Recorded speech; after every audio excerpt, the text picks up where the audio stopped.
Get off the track and into the streets. Camden Sports Productions and Naira Awards are proud to present At the Post Live, Serling on Saratoga, a weekly behind-the-scenes discussion about the Saratoga horse racing season hosted by nationally recognized racing expert and analyst Andy Serling. Tonight's show is also brought to you in part by Timeform US and Capital OTB. Now, live from the Parting Glass Pub in downtown Saratoga, here's Andy Serling. Welcome, everybody, and thanks for joining us here at the Parting Glass in Saratoga Springs for At the Post Live. Tonight's show, we've got a terrific show on tap, actually. We've got Eric Hansell is going to be joining us. He'll be coming on stage very shortly. Eric's an apprentice in New York who's been doing pretty well. Anyway, Eric Hansell is joining us. John Terranova, who's been having a terrific meet, is going to be joining us. And you can all bother him and ask him later what Bob Baffert says, whether or not he's bringing American Pharaohs to Saratoga. I'm not asking him that. And Dave Donk is here also as well, and I'm sure you're familiar with Dave. He's been around for quite a long time, and he has probably the favorite in the four-star Dave this weekend in King Creason, and we'll talk about that. But before we start, I just want to let people know that we're going to be doing an event, Nashville Comes to the Races, in a benefit for the Giving Tree, charity in Saratoga. And we're going to be doing that after our show here on the 27th. That'll be the Thursday before the Travers. And Marina, who works with us, who's down there, Marina's here all the time. You're all familiar with her. If you want to talk to her about tickets, you can talk to her. But Margaret Valentine is a singer-songwriter. Margaret Valentine is going to give us a little more info on it. Hi, Andy. Thanks, everyone. So I had this idea. I'm a songwriter, and I spend a lot of time in Nashville, and I've had, over the past year, a tremendous opportunity to work with some incredible songwriters who have, #1 charted songs on the radio. And if you listen to country music songs, you'd likely recognize. So I wanted to, a lot of people ask me, friends up here, they say, what do you do down there? What's it like? So I thought it would be a good way to combine my two loves, songwriting, my peeps in Nashville, and also charity, local charity right here in Saratoga. So we're going to have two other writers here. We're going to do it in round style, which is really common in Nashville. Basically, we sit up in a row on the stage, and it's a great way to hear the song in its original form before it ever is produced and hits the radio, and the story behind the song, which is often quite interesting.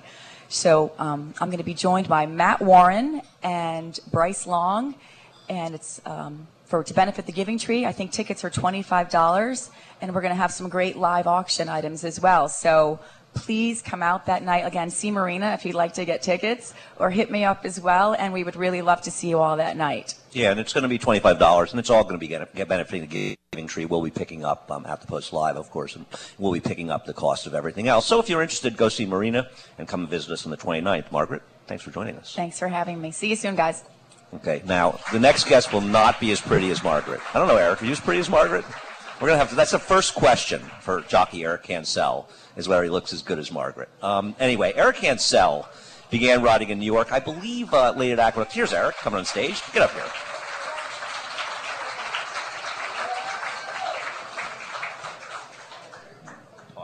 Talk right into that mic. If you don't talk into that mic, they're going to yell at me. They're not going to yell at you. So, Eric, hey, you have any fun in Saratoga? You're winning races, man. That must be fun.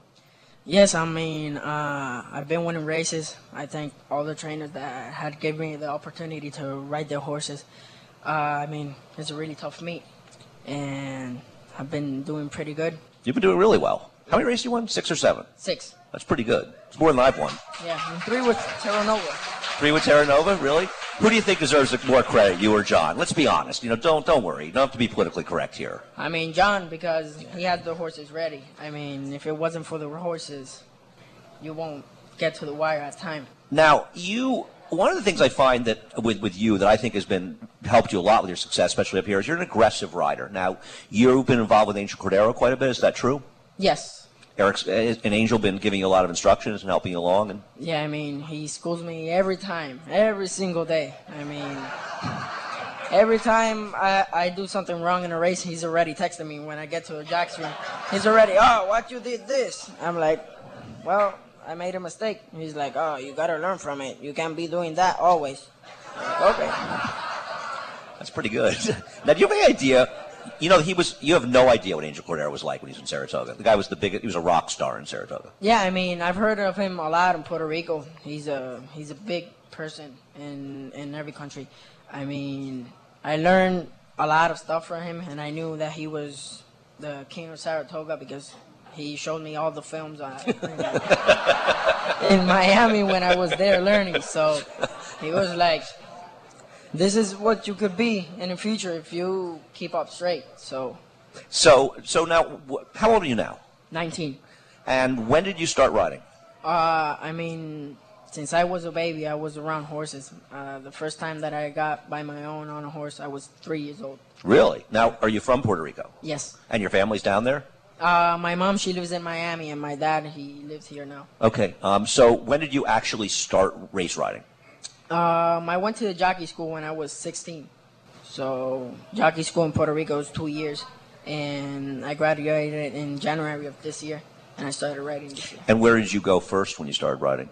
Well, I started riding in Puerto Rico. My first 4 races when I won. Is that El Comandante down? Is that the track? Or Camarero. Camarero, okay. Yeah. I started riding there. I won my 4th race, and Angel called me. He wanted me to come to the States. And I was working in Miami like for 2 months without riding. He just wanted to teach me how the system works over here. And then I started riding in March, and I won my first race in March 28th, I think it was, in Miami. Oh, really? That's all down at Gulfstream? Yeah. Wow. So, I mean, immediately you were sort of thrown to the wolves. I mean, you were riding at Gulfstream, then you came to New York, and you're riding with the best riders really in the world.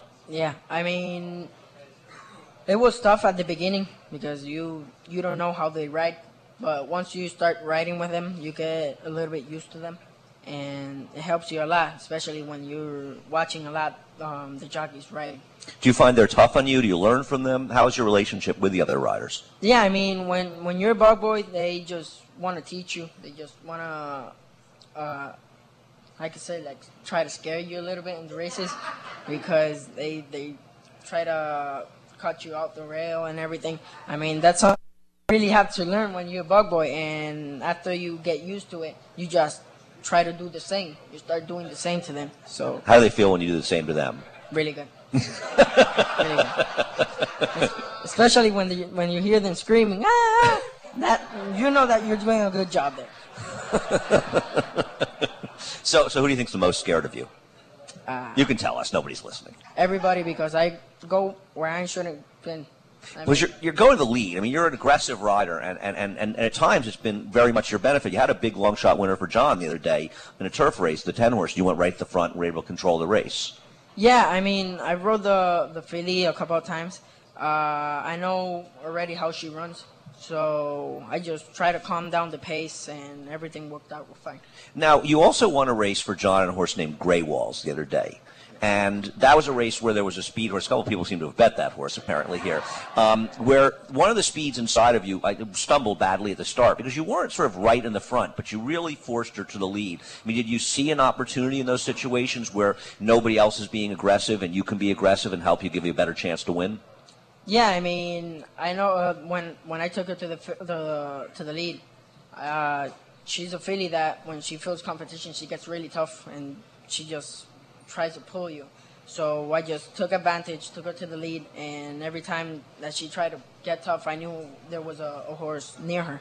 So I just tried to calm her down as much as I could until I got to the quarter pole, and from there on, I just let her go. What do you find has been, because a lot of your riding when you come to New York, you probably had no experience in the turf, I'm guessing, really, obviously in Puerto Rico you did. And Belmont and Saratoga are very different tracks. Belmont, most of them are one-turn races, and here they're two. Have you found it's been interesting and difficult at all, learning the different nuances of riding the courses? I mean, I haven't found it difficult. The only thing that you could find difficult in a turf race is that you have to hold as much horse as you can. I mean, since you're riding really close to other horses, you could clip heels.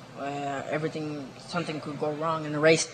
But I mean, I haven't find it out of the usual. It's something that you little by little you get learn more and more each day. Now, how much longer do you have the bug? Until March.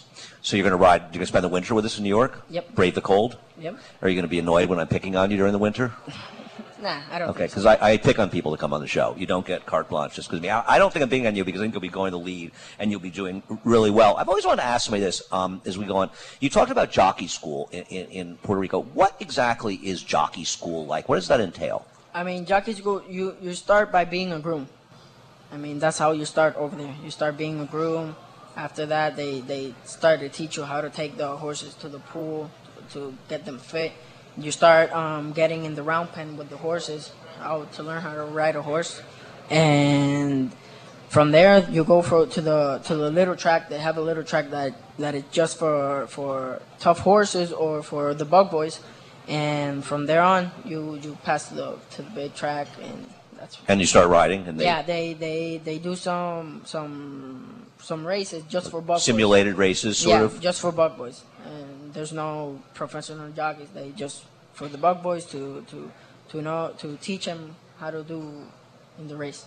And I mean, is safety one of the biggest things they talk about, protecting yourselves and the other riders as well? Yep. Now, so you basically learn dealing with the horses as much as the riding first, so you're comfortable around the horses. Yeah. And are you comfortable around the horses? Yep. Well, Always. it seems like you are. Eric, thanks so much for joining us. You've been great, and you're having a great meet so far, and I hope you have a terrific meet as things turn out. Thank you. All right, man. They like you. At the Post, where are we? Stay with us as we come right back. At the Post Live is brought to you by Capital OTB. Watch, wager, and win with Capital OTB.